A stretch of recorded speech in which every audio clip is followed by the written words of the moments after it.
Por su parte, la aspirante de la coalición por la Ciudad de México al frente, Alejandra Barrales, también se reunió con representantes de organizaciones de la comunidad de la diversidad sexual, esto en un hotel del centro de la Ciudad de México para firmar la agenda política de la coalición mexicana LGBTTI.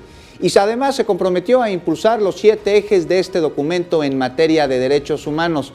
Posterior a ello, la candidata caminó hasta el hemiciclo a Juárez, en donde convivió con personas trans, ante quienes dijo que los derechos ganados hasta el momento no están en riesgo, pues se trata de un tema que se peleó, que se ganó en tribunales y su protección está garantizada en la Constitución de la capital del país. Escuchemos. Yo he platicado con todos los que le dimos vida a este frente y lo que confirmamos es que hay temas que no se tienen que discutir. Los temas de la diversidad sexual, los temas de los derechos de las mujeres, por ejemplo, que algunos han querido ubicar como los más polémicos en este frente, ya son temas resueltos jurídicamente, ya no hay nada que discutir.